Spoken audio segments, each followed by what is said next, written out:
ویسے تو آگے ہمارے کافی سارے سوال ہیں جو مختلف موضوعات سے جڑے ہوئے ہیں، لیکن چونکہ ہم لوگ ہٹ نہیں سکتے نا سیاست سے، صحافت سے، تو ظاہر ہے ہمیں کچھ نہ کچھ اس کا ایک تڑکا چاہیے ہوتا ہے۔ بڑی ماس گشت ہو رہی ہے جی، بیک ڈور چینل چل پڑے اور یہ ہو گیا وہ ہو گیا۔ کوئی عید کے بعد آپ کو ہلچل نظر آ رہی ہے، کوئی تبدیلی نظر آئے گی سیاسی منظر نامے میں؟ دیکھیں یہ کچھ کہنا قبل از وقت ہے۔ ابھی تک آپ دیکھیں کہ جتنی بھی باتیں چلی ہیں کہ پس پردہ بات چیت چل رہی ہے، تو گراؤنڈ کے اوپر تو ہمیں کچھ ایسا نظر نہیں آ رہا۔ گراؤنڈ پہ بھی تو نظر آئے نا، گراؤنڈ پہ ہمیں کچھ بھی ایسا نظر نہیں آ رہا۔ یعنی زیادہ سے زیادہ کیا ہوا ہے، بشریٰ بی بی کی فیملی سے ملاقات ہو گئی ہے جو کہ ریگولر ہونی چاہیے تھی۔ پھر کیا ہوا ہے کہ جو عمران خان صاحب کے ایک کیس میں ان کا وکالت نامہ جو ہے وہ دستخط کروا کے بہت بڑا احسان کر دیا جیل انتظامیہ نے، وہ ان کا رائٹ تھا۔ مجھے کورٹ رپورٹنگ میں اب تقریباً یعنی میں ایک جونیئر کورٹ رپورٹر ہوں، لیکن پھر بھی مجھے کوئی 8-9 سال ہو گئے ہیں۔ 8-9 سال کورٹ رپورٹنگ کرتے ہوئے میں نے پہلی بار دیکھا ہے کہ کسی کیس میں جو کوئی قیدی ہے، ناحق قیدی ہے، بے گناہ قیدی ہے، جس کے وکالت نامے بھی دستخط نہیں ہو رہے، یہ میں پہلی بار یعنی اپنی کورٹ رپورٹنگ میں دیکھ رہا ہوں۔ آپ اندازہ لگائیں، یہ تو کبھی خبر ہی سنی نہیں تھی کہ وکالت نامے دستخط ہو گئے ہیں نہیں ہوئے، مطلب یہ کبھی کوئی خبر ہی نہیں رہی نا۔ یہ تو ایک وہ کام ہوتے ہیں جو روٹین کے کام ہوتے ہیں جس کے اوپر خبر تھوڑی بنتی ہے کہ وکالت نامہ سائن ہو گیا۔ دیکھیں کب سنا کبھی کسی کا کہ کوئی وکالت نامہ سائن ہوا ہے؟ دیکھیں ہم نے عالمی عدالت انصاف میں جب معاملہ گیا، اس کے بعد ہم نے کلبھوشن کو بھی وہ رائٹس دیے جو ایک قیدی کو ملنے چاہیے، جو ایک اکیوزڈ کو ملنے چاہیے۔ ہم نے یہ قانون بنایا کہ اس کو بھی اپیل کا حق ہوگا، آپ اندازہ لگائیں۔ اچھا یہاں پہ حالات یہ ہیں کہ عمران خان صاحب جو ہیں یہ وہ قیدی ہیں جن کے وکالت نامے دستخط نہیں ہو رہے، جو کہ مطلب اگر کسی نے پاکستان کے اندر 100 لوگوں کو قتل کیا ہو، کوئی یعنی آپ یہاں تک دیکھیں کہ اگر کسی کوئی ایسا دہشت گرد ہے جس نے کوئی 200 لوگوں کو شہید کیا ہے، بے گناہوں کو، اس کو بھی اگر اس کا ٹرائل چلے گا تو اس کو بھی یہ رائٹ ہے، جس نے 200 بے گناہوں کو شہید کیا ہے، اس قاتل کو، اس درندے کو بھی یہ رائٹ ہے کہ اس کا وکالت نامہ بھی سائن ہوگا، وہ اپنی مرضی کا وکیل بھی کرے گا، وہ اپنا کیس بھی لڑے گا۔ لیکن عمران خان صاحب کے معاملے میں ہم دیکھ رہے ہیں کہ وہ چیزیں ہو رہی ہیں۔ اگر ویسے میں آپ کو بتاؤں، ابھی تو کیونکہ ایک چیزیں اس طرح کی چل رہی ہیں کہ ہم لوگ بھی ڈے ٹو ڈے کی چیزیں چلا رہے ہیں، اور انویسٹیگیٹو جرنلزم پاکستان میں ویسے ختم ہو گئی ہے، کچھ چیزیں پاکستان میں ابھی بات نہیں ہو سکتی، لیکن جب سٹڈیز ہوگی تو وہ چیزیں لکھی جائیں گی کہ پچھلے 4 سال میں پاکستان کے اندر وہ چیزیں ہوئی ہیں جو پاکستان میں 78 سال میں کبھی نہیں ہوئی۔ اچھا کچھ چیزیں ایسی ہوئی ہیں جن کے اوپر، یہ میں آپ کو کوئی محاورتاً بات نہیں کر رہا، کوئی ہوا میں بات نہیں کر رہا، کوئی میں ایگزیجریٹ نہیں کر رہا، جب ریسرچ ہوگی، سٹڈیز ہوں گی، فیکٹس لکھے جائیں گے تو پتہ چلے گا کہ پاکستان نہیں، دنیا میں کوئی ایسی پولیٹیکل پارٹی نہیں تھی جس کے ساتھ وہ سب کچھ ہوا ہو جو تحریک انصاف کے ساتھ ہوا ہے دنیا میں پھر یہ کہہ رہا ہوں، دنیا میں، پاکستان میں نہیں، جو تحریک انصاف کے ساتھ ہوا ہے۔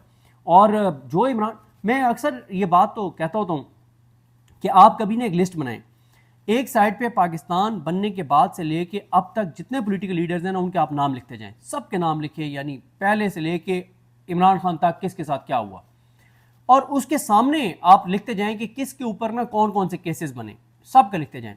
پھر آپ آنکھیں بند کر کے رائٹ سائڈ پہ جتنے پاکستان کی تاریخ کے پولیٹیکل لیڈرز ہیں ان ساروں کے نام ہٹا دیں، صرف عمران خان کا نام لکھ دیں، اور پاکستان کی تاریخ کے جتنے پولیٹیکل لیڈرز تھے ان پہ جتنے کیسز بنے وہ لکھے رہیں، ایک بھی ایسا کیس نہیں ہوگا جو آپ کو کاٹنا پڑے گا۔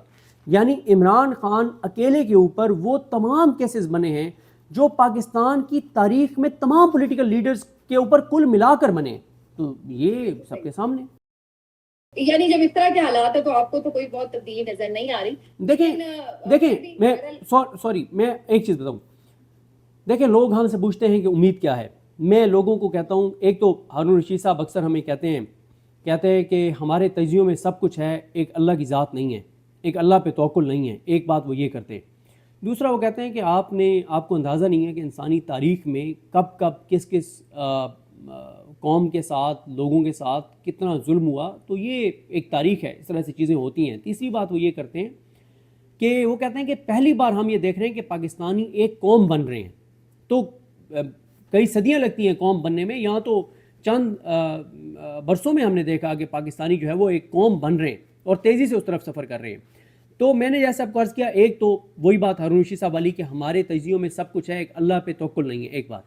دوسری بات یہ ہے کہ ایک شخصیت ہیں، انہوں نے سہیل آفریدی صاحب کو ایک مشورہ دیا، اور انہیں کیا کہا، میں وہاں پر موجود تھا، انہوں نے کہا سہیل آفریدی صاحب جو آپ کے بس میں ہیں وہ ضرور وہ کریں، اور کچھ کام اللہ کے لیے بھی چھوڑ دیں، کچھ اللہ پہ بھی توکل کریں، کچھ کام اللہ کے لیے بھی چھوڑ دیں۔ تیسری بات یہ ہے کہ لوگ پوچھتے ہیں امید کیا ہے؟ امید ہے کہ پاکستان کے اندر میں بیکورڈ ترین علاقوں میں گیا ہوں، جہاں پہ انٹرنیٹ بھی کسی ایک مخصوص جگہ پہ جا کے آتا تھا کہ کسی جی وہ فلانی پہاڑی پہ اب چلے جائیں تو انٹرنیٹ آئے گا تھوڑا سا، تو میں نے وہاں بھی جا کے دیکھا ہے پاکستان کے لوگوں کے اندر شعور آ چکا ہے۔ میں آپ کو اپنے علاقوں کی بات بتاؤں، ہم اپنے علاقوں کے اندر سوچتے تھے کہ کم از کم 30-35 یا 40 سال لگیں گے، 4 دہائیاں لگیں گی جب لوگ کسی نیشنل ایشو کو دیکھ کر، نیشنل ایجنڈے کو دیکھ کر، قومی سطح کے منشور کو دیکھ کر ووٹ ڈالیں گے، 40 سال لگیں گے۔ یقین کریں یہ 2 سے 3-4 سالوں میں عمران خان نے کر دکھایا ہے۔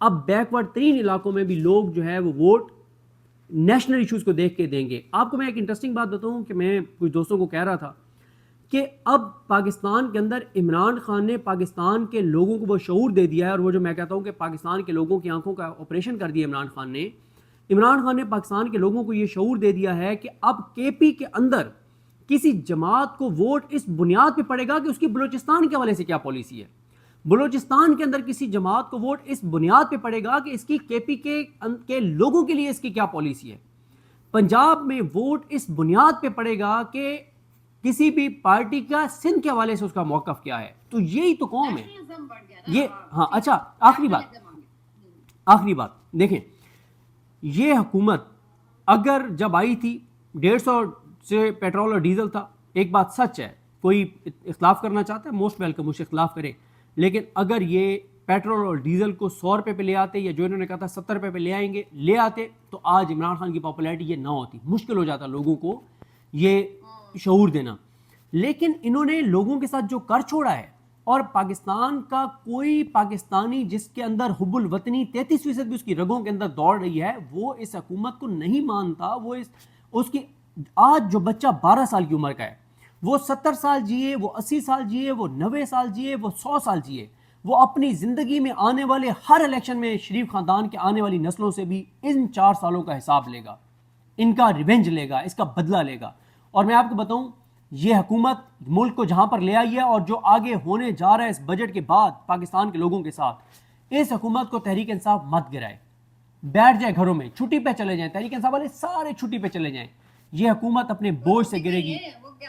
ہاں نہیں، دیکھیں ان پہ میں تنقید کرتا ہوں، لیکن 2 ہفتے میں انہوں نے ایکٹیویٹیز کی ہیں، اور آپ کو ہمیں دیکھیں، میں آپ کو ایک بات بتاؤں، مجھے ایک بات بتائیں کہ میں نے ایک جنیرک کمنٹ کیا، دیکھیں میں خود اس بات پہ تنقید بھی کرتی ہوں، بعض اوقات ہم اس بات کو اپریشیٹ بھی کرتے ہیں کہ پھر بھی جو حالات ہیں بیچارے جو کر سکتے ہیں کچھ نہ کچھ کرنے کی کوشش کرتے ہیں، اور پھر ہم یہ بھی دیکھتے ہیں کہ جو وہ کچھ کرتے ہیں اس کے ساتھ پھر کیا ہوتا ہے۔ مجھے یہ ساری ریالٹیز ہیں، اور ان کو ہمیں ظاہر ہے اس پوری پکچر میں ہی دیکھنا پڑے گا نا، انالائز کرتے ہوئے۔ دیکھیں خالی ہم اس کو آئسولیشن میں تو نہیں، آئسولیٹ کر کے تو نہیں سچویشن کو دیکھ سکتے نا، ظاہر ہے وہ ایک پورا پرسپیکٹیو ہے۔ وہ تو ایون ہم دیکھیں نا کہ اگر پیٹرول کے اوپر بھی احتجاج کرنے نکلیں، عمران خان تو چھوڑیں آپ، پیٹرول یا فلسطین کے اوپر بھی احتجاج کرنے نکلیں، تو اس ریلی کے ساتھ بھی چاہے وہ کوئی بھی نکل رہا ہو، پی ٹی آئی کے علاوہ بھی کوئی نکل رہا ہو، تو اس کے ساتھ بھی وہی کچھ ہی ہو رہا ہے۔ تو وہ ایک پیٹرن ہی ہمارا، ایک ریاستی پالیسی ہی بالکل ڈفرینٹ ہو گئی ہے کہ کسی کو پالیٹکس اب رہ ہی نہیں گئی نا، سیاست تو ملک میں ہو ہی نہیں رہی، کوئی بھی نہیں کر رہا۔ پی ٹی آئی چلے، پی ٹی آئی تو وہ نہیں کر رہی کیونکہ جی وہ عذاب کا شکار ہے، اس وقت وکٹمائز ہے۔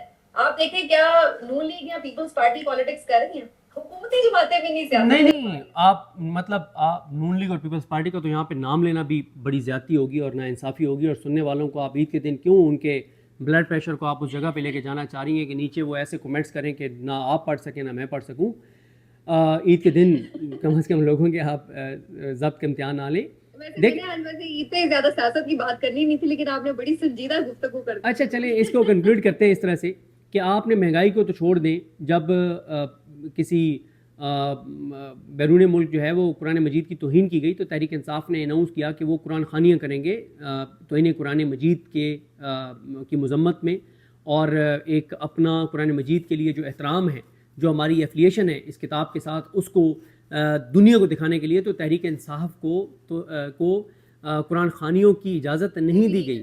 عمران خان کی بہنیں سورہ یاسین پڑھ رہی تھیں اور وہاں پہ گندا پانی چھوڑ دیا گیا. مہنگائی اور ان چیزوں پہ تو بہت دور کی بات ہے. اور اس کو میں ایسے ایک اور عرض کرنا چاہوں گا, عمران خان صاحب کی بہن نورین نیازی صاحبہ نے بڑی اچھی بات کی.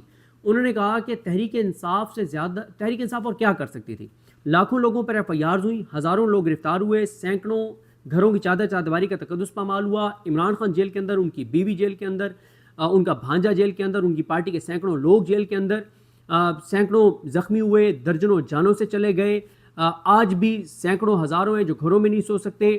اتنی سینکڑوں ہزاروں کی نوکریاں چلی گئیں, کاروبار تباہ ہو گئے. انہوں نے کہا تحریک انصاف نے تو یہ کر دیا ہے. اور اب اس کو آپ ملائیں سلمان اکرم راجہ صاحب کی بات کے ساتھ, اور میں حیران ہوتا ہوں سلمان اکرم راجہ صاحب کی اس بات پہ کیوں ہمارے دوست جو ہیں وہ تنقید کرتے ہیں. اور مجھے شکوہ ہے اپنے ان دوستوں سے جو پاکستان سے باہر بیٹھ کے اور سلمان اکرم راجہ صاحب کی اس بات پہ تنقید کرتے ہیں. ان کو اس گراؤنڈ ریئلٹی کا پتہ ہونا چاہیے. مجھے ایک بات بتائیں نا, ہمارے جتنے دوست باہر بیٹھے ہیں, چاہے وہ پولیٹیکل ہیں چاہے وہ جرنلسٹ ہیں, وہ پاکستان سے کیوں گئے؟ کیونکہ پاکستان کے اندر ان کی جانوں کو خطرہ تھا, اسی لیے گئے نا. وہ جو بات کرنا چاہتے تھے وہ پاکستان کے اندر کرتے تو ان کے لیے زندہ رہنا ممکن نہیں. اچھا, اس لیے وہ پاکستان سے باہر چلے گئے. اللہ تعالیٰ نے اپنی امان میں رکھے. اپنے ملک سے, اپنے وطن سے, اپنے لوگوں سے دور رہنا آسان کام نہیں ہے. آپ ہر دن اذیت اور تکلیف کا شکار ہوتے ہیں. یہاں بیٹھ کے کہنا آسان ہوتا ہے کہ جی وہ تو مزے کر رہے ہیں, اور باہر بیٹھ کے بھی وہ جو بات کر رہے ہوتے ہیں تو ان کے اگر یہاں پہ کوئی عزیز ہیں تو وہ بھگت رہے ہوتے ہیں جن کی فیملیز. دیکھیں بات یہ ہے کہ اس چیز کو سمجھیں. اگر آپ آج باہر بیٹھے ہیں, خوش ہو دل سے نہیں بیٹھے ہوئے, مجبور ہو کر بیٹھے ہوئے ہیں, اور باہر بیٹھ کے بھی آپ کو پتا ہے کہ بات کرنا آسان نہیں ہے, تو جو پاکستان میں بیٹھے اس کی کیا حالت ہوگی. جب سلمان اکرم راجہ صاحب یہ بات کرتے ہیں کہ 78 سال سے جو نظام چل رہا ہے, اگر اس کو بدلنے کے لیے آپ یہ کہتے ہیں کہ تحریک انصاف کے 2-2.5 لاکھ لوگ نکلیں گے اور اس نظام کو بدل دیں گے, تو نہیں ہوگا ایسے. اچھا, اب مسئلہ کیا ہے؟ مجھ سمیت 99% لوگ یہ کہتے ہیں, یہ اپنا چاہتے ہیں کہ میں اپنے گھر میں بیٹھا رہوں, اے سی چل رہا ہو, چائے پی رہا ہوں, کھانا کھا رہا ہوں, پی ٹی آئی کے ورکر نکلیں 1.5-2 لاکھ, جانیں قربان کریں, گولیاں کھائیں, اس حکومت کو گرا دیں اور ہماری زندگی میں آسانی آ جائے. 26 نمبر کے اوپر یہ جو کچھ ہوا ایک ہفتہ پہلے, اس کی میں آپ کو ایک بات سنانا چاہتا ہوں.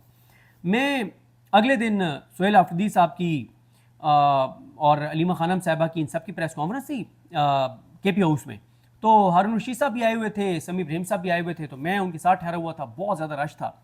تو تحریک انصاف کے رہنما آئے اور آگے کہتے ہیں کل انہوں نے بڑی زیادتی کی ہے, انہیں آگے بڑھنا چاہیے تھا, انہیں وہاں نہیں بیٹھنا چاہیے تھا, انہیں نہیں رکنا چاہیے تھا, انہیں یہ کر دینا چاہیے تھا, انہیں وہ کر دینا چاہیے تھا. اب میں تو وہاں پہ ساری رات موجود تھا. میں نے ان سے سوال کیا, میں نے کہا آپ کہاں پہ تھے اس وقت؟ ایک بار ان کا رنگ اڑ گیا. میں جی وہ آ رہا تھا تو ٹریفک یہ تھی تو وہ تھی. میں نے کہا ٹریفک تو ہمیں بھی بند ملی, 6 کلومیٹر ہم پیدل چل کے گئے ہیں, گاڑیاں ہم نے کہیں کھڑی کی. ہاں, مطلب وہ واپسی پہ ہم آ رہے تھے, چنگچی پہ رکشے پہ آ رہے تھے, جاتے ہوئے ہم پیدل گئے 6 کلومیٹر. اچھا, درمیان میں ہم نے بائکیا کی ہے, بائکیا نہیں جا سکتا تھا, ہم پیدل گئے 6 کلومیٹر 7 کلومیٹر سفر کر کے. اچھا, پہلی بات تو یہیں پہ کہ وہ موصوف خود موجود ہی نہیں تھے جو کہہ رہے تھے کہ انہوں نے بڑی زیادتی کی ہے. اچھا, دوسرا میں نے ان سے سوال کیا کہ یہ بتائیں کہ اینڈ میں کتنے لوگ رہ گئے تھے جب یہ سارا کچھ ہوا ہے؟ چپ, کوئی ان کے پاس جواب نہیں تھا. اینڈ پہ 300 لوگ رہ گئے تھے کیونکہ پولیس نے ادھر ادھر سے کئی لوگوں کو گرفتار کر لیا تھا, کئیوں کو بھگا دیا تھا, کئیوں کو روک لیا تھا. مطلب میں نے کہا 300 لوگوں کے ساتھ آگے بڑھتے, گولیاں کھاتے, جانے دیتے, کس لیے بھائی؟ اور 300 لوگ آگے بڑھتے تو کیا کر لیتے؟ بات یہ ہے, ایک اور بات میں آپ کو بتاؤں, دیکھیں کچھ حقائق ہیں جن کو جب تک ہم ایکسیپٹ نہیں کریں گے نہیں ہم آگے بڑھ سکتے. ریالٹی کیا ہے؟ میں وہاں پہ 26 نمبر پہ موجود تھا, عمران خان کی بہنیں بیٹھی ہوئی تھیں. چلیں باقی تو سارے ہم کہتے ہیں ڈسکریڈٹ ہے جی, سہیل آفریدی بھی ڈسکریڈٹ ہے, ساری لیڈرشپ ڈسکریڈٹ ہے, گور صاحب بھی ڈسکریڈٹ ہیں, سلمان راجہ صاحب بھی ڈسکریڈٹ ہے. مان لیا, خان کی بہنیں تو بیٹھی تھیں نا, پورے پاکستان پوری دنیا کو پتا تھا نا, اوورسیز پاکستانی سب سوشل میڈیا پہ دیکھ رہے تھے نا کہ اپنا وہ بہنیں, کیونکہ ہم جو ٹویٹ کر رہے تھے پہلے اگر وہ 100 ری ٹویٹ ہوتا تو اس دن 1000 ہو رہا تھا, یعنی 10 گنا زیادہ اس وقت لوگ اس چیز کو دیکھ رہے تھے. لیکن پنڈی اسلام آباد سے جنرل پبلک میں سے 200 لوگ بھی نہیں آئے. تو یہ گراؤنڈ ریالٹی ہے نا, اس کو آپ کہاں کریں گے؟ اچھا, اب لوگوں کی بھی ایک لوگوں کا اپنا پوائنٹ آف ویو ہے. وہ کہتے ہیں جو گھر سے نکلے گا یا وہ گرفتار ہو جائے گا, یا وہ اغوا ہو جائے گا, یا اس کو گولی لگ جائے گی, یا اس کے گھر کی چادر چاردیواری کا تقدس پامال ہوگا, اس کا گھر گرا دیا جائے گا, اس کی نوکری ختم کروا دی جائے گی, اس کا کاروبار گرا دیا جائے گا, وہ پکڑا گیا تو اس کے گھر کیسے چلے گا, بچوں کی روٹی. یہ لوگوں کی یہ پوائنٹ آف ویو ہے. لیکن گراؤنڈ ریالٹی یہ ہے کہ 200 لوگ بھی پنڈی اسلام آباد سے نہیں آئے، باوجود اس کے کہ عمران خان کی بہنیں بیٹھی تھیں. اڈیالہ کے باہر جب عمران خان صاحب کی بہنیں بیٹھی ہوتی ہیں اور ان کے اوپر واٹر کینن چلا، ان کو زمین پہ گرایا گیا، ان کو بالوں سے پکڑا گیا، ان کا دوپٹہ کھینچا گیا. عمران خان کی بہنیں، کون عمران خان؟ جو ملک کی خاطر قید کاٹ رہا ہے، جو پاکستان کی آنے والی نسلوں کے لیے قید کاٹ رہا ہے، جو پاکستان کے کروڑوں لوگوں کے لیے قید کاٹ رہا ہے. پنڈی اسلام آباد کی آبادی 1 کروڑ سے زیادہ ہے، 100 لوگ بھی نہیں آئے.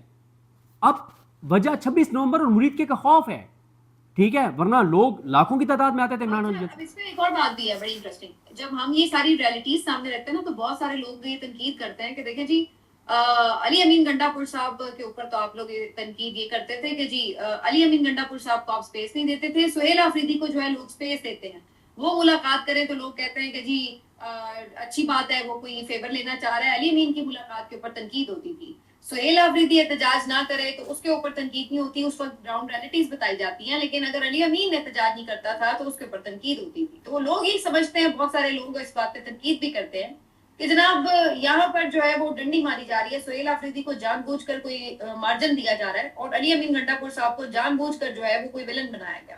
دیکھیں میں آپ کو بتاؤں، جب 26 نومبر کو آپ علی امین گنڈا پور صاحب کو الزام نہیں دے سکتے. میں نے 26 نومبر کو لے کے کبھی علی امین گنڈا پور صاحب پر تنقید نہیں کی، سوائے اس کے کہ تھوڑی سی میں نے یہ ضرور بات کی کہ ان کو وہاں سے گرفتار ہو جانا چاہیے تھا، ان کو وہاں سے جانا نہیں چاہیے تھا، اس حد تک زیادہ نہیں کی. میری جو اصل تنقید ہے نا علی امین گنڈا پور صاحب پر، وہ ہے اکتوبر والی. اصل جو گیم چینجر وجہ کیا تھی؟ وجہ کیا ہے؟ وجہ یہ ہے کہ ایک تو اوپر سے ایس سی او آئی ہوئی تھی، 26 نومبر جیسا واقعہ نہیں ہو سکتا تھا، لوگ بہت چارج تھے، حکومت بہت کمزور پوزیشن میں تھی. اصل مسئلہ وہ اکتوبر والا تھا. میری تو تنقید ہی ان پہ اکتوبر والے، اور میں آپ کو آج دوبارہ بتا رہا ہوں، عدالتوں کا اتنا برا حال نہیں تھا، 26ویں ترمیم ابھی ہوئی نہیں تھی، ہونے والی تھی، اس کے اگینسٹ آپ لانگ مارچ لے کر آئے تھے. بالکل، اگر وہ وہاں پہ پریشر بناتے، لانگ مارچ کو وہاں پہ اگر بٹھانے میں کامیاب ہوتے، میں بھی 26ویں ترمیم کے حوالے سے کوئی بہتر صورتحال ہوتی. بعد میں تو پھر یہ ہو گیا نا کہ عدالتیں ہی ختم ہو گئیں، تو پھر تو اب جو مرضی حکومت کرے کون پوچھنے والا ہے. میں آپ کو بتاؤں، میں نے نا ایک بات یہ بتائی تھی اس وقت اپنے ولاگ میں، اور میں آج دوبارہ اس کو دہرا دیتا ہوں. مجھے اس وقت کے پی ہاؤس سے ایک کال آئی، اور ان کے ساتھ میرا رابطہ پہلے تھا، اور لیکن ان کی مجھے کال آئی اور وہ بندہ چیخ رہا تھا، وہ بندہ رو رہا تھا، اور اس بندے کے الفاظ یہ تھے کہ صدیق بھائی، میں اڈیالہ جیل میں عمران خان کے پاس قرآن مجید لے کر جاؤں گا. اگر عمران خان رہا ہوگا، میں جیل نہ جا سکا، میں بنی گالا میں عمران خان کے پاس قرآن مجید لے کر جاؤں گا اور قرآن مجید پہ ہاتھ رکھ کے بتاؤں گا کہ علی امین گنڈا پور نے آپ کے ساتھ دھوکہ کیا ہے. میں نے کہا ہوا کیا ہے؟ انہوں نے کہا ہم علی امین گنڈا پور صاحب کو بار بار یہ پیغام بھجواتے رہے کہ کے پی ہاؤس مت آئیے گا، مت آئیے گا کے پی ہاؤس، جہاں پہ پولیس، رینجرز، نامعلوم افراد سب موجود ہیں، ادھر مت آئیے گا. ہمارے بارہا روکنے کے باوجود وہ یہاں پر آئے ہیں، تو ان کو نہیں جانا چاہیے تھا نا، وہ کیوں گئے وہاں پہ؟ وہ اصل ان کے اوپر تنقید اس چیز کے اوپر ہوتی ہے. ایک چیز اور میں آپ کو بتاؤں، سہیل آفریدی کے اوپر ہم تنقید کیوں کہاں نہیں کرتے بھائی؟ میں آپ کو بتاؤں، ابھی رضوان صاحب اور میں گئے ہوئے تھے یہاں پہ، ہم کیمپنگ کرنے کے لیے گئے ہوئے تھے. وہاں پہ رضوان صاحب کے ساتھ میں نے ولاگ کیا، وہ موجود ہے ان کے یوٹیوب چینل پر، جس میں نے کہا کہ ٹورزم ہو یا پلانٹیشن ہو، عمران خان کے وی این پہ ہمیں کے پی میں 1% بھی عمل درآمد ہوتا ہوا نظر نہیں آ رہا. تو کیا یہ سہیل آفریدی پر تنقید نہیں ہے؟ جب میں یہ کہتا ہوں کہ سہیل آفریدی 2 ماہ کے لیے درمیان میں چھٹی پہ چلے گئے، انہوں نے اسٹریٹ موومنٹ نہیں کی اور کسی کو کچھ پتہ نہیں ہے کہ انہوں نے کیوں نہیں کی، تو یہ تنقید ہے سہیل آفریدی پہ. ہاں، اب مسئلہ کہاں پر آ گیا ہے؟ تحریک انصاف اکتوبر یا نومبر میں اتنی زیادہ انٹرنل لڑائیاں اور تقسیم نہیں تھی جو آج ہے، زمین آسمان کا فرق ہے. اب مسئلہ یہ ہے کہ اب اس وقت 26 نومبر نہیں ہوا تھا جب اکتوبر میں علی امین گنڈا پور صاحب آئے تھے، اب 26 نومبر ہو چکا ہے. ایسی نہیں تھی اس وقت، 26 نومبر کا خوف نہیں تھا، اس وقت اتنی ڈویژن نہیں تھی پارٹی کے اندر. اس وقت عمران خان کی ساتھ ہدایات آ رہی تھی، ان کے ساتھ رابطے تھے. مرید کیا نہیں ہوا تھا؟ مرید کیا نہیں ہوا تھا؟ اس وقت امریکہ کی اتنی قربت نہیں تھی ہماری حکومت کے ساتھ. اب آپ دیکھیں نا، میں جب تحریک انصاف کے کچھ لوگوں سے دیکھیں، میں نے آج تک یہ نہیں کہا کہ تحریک انصاف اسلام آباد کی کال کیوں نہیں دے رہی. کیوں؟ دیکھیں، یہ بات تحریک انصاف کی میٹنگز میں جو مزاحمت کرنے والے ہیں وہ بھی کہتے ہیں کہ ہم نے ایسا کوئی چیز نہیں کرنی کہ جس سے خدا نہ خواستہ اور لوگوں کی جانیں چلی جائیں. مجھے ایک بات بتائیں، جب اس دن 300 لوگ رہ گئے تھے وہاں پہ 26 نمبر پہ، میں نے آپ کو پتہ ہے آج کل ہم سب باہر بیٹھے ہوئے بھی ہمارے دوست جو ہیں وہ فائر وال کی زد میں، اور فائر وال جب سے لگی ہے تو 70-80% ویورشپ کم ہوئی ہے، اور اس کی وجہ یہ ہے کہ ایک تو ریچ کم ہو گئی ہے، اس کو لیمیٹڈ کیا گیا ہے فائر وال کے ذریعے، اور دوسرا جب بھی کسی کا ولاگ پبلک ہوتا ہے تو اس کو اتنا زیادہ رپورٹ کیا جاتا ہے مینولی کہ مطلب اس کو ڈاؤن کر دیتا ہے یوٹیوب. تو لیکن اس دن جو میں ولاگ کر رہا تھا، یعنی میں نے اپنا ولاگ تو ایک کیا، یعنی وہاں سے ایک جاتے ہوئے کیا، ایک اس کے بعد کیا، یا اس دوران جن کو میں انٹرویوز دے رہا تھا، جس کو انٹرویو دے رہا تھا روٹین میں میری ویڈیو 30-40-50 ہزار چلتی ہے، لیکن لاکھ سے اوپر جا رہی تھی ساری. اس کا مطلب کیا تھا کہ لوگ دیکھ رہے تھے، لوگ دیکھنا چاہتے تھے. ایک ہی اگر میں وہاں سے یہ کہنا شروع کر دیتا کہ تحریک انصاف کو آگے بڑھنا چاہیے، یہ ہو سکتا ہے لوگ اور مجھے پسند کرتے کہ یار کیا بات ہے، اور زیادہ میری ویورشپ آتی. لیکن یار وہ بھی تو کسی کے بچے تھے، وہ بھی تو کسی کے بھائی تھے، وہ بھی کسی کے شوہر تھے، وہ بھی انسان تھے یار. میں وہاں سے کھڑا ہو کے کہنا شروع کر دوں. دیکھیں میں آپ کو نا آج ایک بڑی ٹیکنیکل بات بتاتا ہوں، بہت امپورٹنٹ آپ کو بات بتاتا ہوں. جو ہمارے دوست ڈیجیٹل میڈیا پہ بیٹھے ہوتے ہیں نا، جو سنسیئر ہیں، ایسا نہیں ہے کہ وہ جان بوجھ کے یہ کر رہے ہوتے ہیں. ہمارے کچھ لوگ نا ڈیجیٹل میڈیا کے وہ گراؤنڈ سے ایسے رپورٹ کرتے ہیں جیسے گراؤنڈ کے اوپر نا انقلاب آ گیا. میں نے اس دن نا اپنے ڈیجیٹل میڈیا والے دوستوں کو کہا وہاں پہ 26 نمبر پہ، جب میں دیکھ رہا تھا کہ ہمارے بہت سارے دوست وہاں پہ انقلاب لا رہے ہیں، میں نے انہیں بلایا، میں نے کہا بھائی بات سنیں، میں نے کہا بات سنیں، لوگوں کو سچ بتائیں. اب مسئلہ کیا ہے، میں بیٹھا ہوں ایز اے اوورسیز پاکستانی دنیا کے کسی بھی حصے میں، اور میں سن رہا ہوں صدیق جان کو. صدیق جان مجھے بتا رہا ہے کہ جناب انقلاب آ گیا ہے، تا حد نگاہ لوگ ہی لوگ ہیں، اور پتہ نہیں یہ ہو گیا ہے وہ ہو گیا ہے. اب میں وہاں پہ ایز اے اوورسیز پاکستانی دنیا کے کسی بھی حصے میں بیٹھا ہوا، میں کہہ رہا ہوں کہ یار لوگ تو نکل آئے ہیں، اب ہمت کرو علیمہ خانم، اب ہمت کرو نورین نیازی، اب ہمت کرو ڈاکٹر عظمیٰ، اب ہمت کرو سہیل آفریدی، نکلو آگے بڑھو. کیونکہ میں تو صدیق جان کو سن رہا ہوں کہ جناب گراؤنڈ کے اوپر تو انقلاب آ گیا ہے، یہاں تو پورا پنڈی اسلام آباد نکل آیا ہے. اب میں نے صدیق جان کو سن کے اپنی رائے قائم کر لی، اور میں گالی دے رہا ہوں سہیل آفریدی اور پی ٹی آئی کی قیادت کو کہ تم آگے کیوں نہیں بڑھ رہے، کیونکہ وہاں تو انقلاب آ چکا. وہ لوگ یہ سمجھتے ہیں کہ لوگ تو تیار بیٹھے ہیں، بس انہوں نے روکا ہوا ہے. یہ ایسا نہیں ہے، ایسا بالکل نہیں. بھائی پاکستان میں تو اس وقت ایک ری ٹویٹ کرنا کتنا مشکل ہے. آپ سہیل جو ورکر ہے پی ٹی آئی کا لاہور کا دیکھیں نا، اس کو اٹھایا گیا، اس کی بیوی کی ڈیتھ ہوئی، اس کی بیوی کا چہرہ دیکھنے کے لیے اس کو نہیں لایا گیا، اس کی بیوی کی ڈیڈ باڈی کو جیل لے جایا گیا. یہ سارا کچھ کیوں کیا؟ تو ایسے ٹویٹ کیے نا جب کہ بھائی یہ انقلاب کا کوئی یہاں پہ سین نہیں ہے، اور آپ لوگ باہر جو بیٹھے لوگ ہیں ان کو شاید اتنا ریئلٹی ہے، تو وہ بڑی تنقید کرتے ہیں. میں نیچے کامنٹ کبھی دیکھتی ہوں تو وہ بڑا زیادہ کرتے ہیں کہ جی آپ وہ ڈی مورلائز کر رہے ہیں، آپ قیادت کو بچانے کی کوشش کر رہے ہیں. نہیں دیکھیں تو اس طرح کی باتیں ہوتی ہیں. لیکن ہم تو دیکھیں بینگ جرنلسٹ، ہم نے تو وہ بات کرنی ہے جو فیکچوئل ہے، کیونکہ ہم نے لوگوں کو وہ بات نہیں کرنی کہ لوگ جو سننا چاہتے ہیں جو پسند کرتے ہیں، بلکہ ہم نے تو وہ بات بتانی ہے جو فیکچوئل گراؤنڈ ریئلٹی ہے، تاکہ آپ کی رپورٹنگ سے جو ایک پورا غلط تاثر بنتا ہے، غلط نیریٹو بنتا ہے، اس کی وجہ سے پھر آگے معاملات خراب ہی ہوتے ہیں. اس پہ کوئی بہتری دیکھیں درست ہے، بہت سے لوگوں کی جانوں کو خطرہ ہو جاتا ہے. دیکھیں میں آپ کو مجھے ایک بات بتائیں، آپ ایک چیز چیک کر لیں. عمران خان صاحب تو چلے ان کے اکاؤنٹ سے ٹویٹ نہیں آتا، پی ٹی آئی آفیشیل پہ آپ جائیں اور آپ دیکھیں کہ آج سے 1.5 سال پہلے کتنے ری ٹویٹس ہوتے تھے اور آج کتنے ہوتے ہیں. بہت بڑا آپ کو فرق نظر آئے گا. کیوں؟ بھائی لوگ اب پاکستان کے اندر یا پاکستان سے باہر بیٹھے ہوئے ری ٹویٹ کرنے سے ڈرتے ہیں کہ میں جو اوورسیز پاکستانی وہ ڈرتے ہیں کہ ہم پاکستان جائیں گے تو ہمیں پکڑ لیں گے ایئرپورٹ کے اوپر. مطلب یہ ہے، اس بات کو مانے نا. 26 نومبر اور مریدکے کے بعد یہ لوگوں کے اندر خوف ہے. پھر آپ ایک اور چیز دیکھیں، چلیں پی ٹی آئی کی قیادت تو دیکھیں، پی ٹی آئی کی قیادت پہ ہماری تنقید سے بھی ہے کہ ان کا عوامی ایشو سے ڈسکنیکٹ ہے. ہم یہ نہیں کہہ رہے کہ آپ لوگوں کو لے کے اور اسلام آباد کی طرف نکل پڑیں. ہم تو یہ کہہ رہے ہیں کہ یار دیکھیں آج اب تک جو بات ہو سکتی ہے وہ اس پہ رائے میں تو کی جا سکتی ہے. آپ مجھے بتائیں نا، آپ مجھے ایک بات بتائیں نا، آپ ایک بات بتائیں کہ انٹرنیشنل مارکیٹ میں آئل پرائسز گری 2 دن پہلے 6%. کوئی ڈیمانڈ نہیں کی گئی اپوزیشن جماعت کی طرف سے کہ بھائی آپ کم کریں پرائس. اچھا مجھے بتائیں، جب تک عالیہ حمزہ باہر تھی، ایسا نہیں ہے کہ عالیہ حمزہ نے کو پنجاب میں کو بہت شاندار کو پروٹیسٹ کروا دیا ہو، یا کوئی بہت بڑا لانگ مارچ کروا دیا ہو، یا بہت بڑا انہوں نے کوئی سڑکیں بلاک کروا دی ہوں. ہاں یہ ان کی ایفرٹ ہوتی تھی کہ اڈیالہ کے باہر MNAs MPAs یا تنظیمی لوگ جاتے تھے.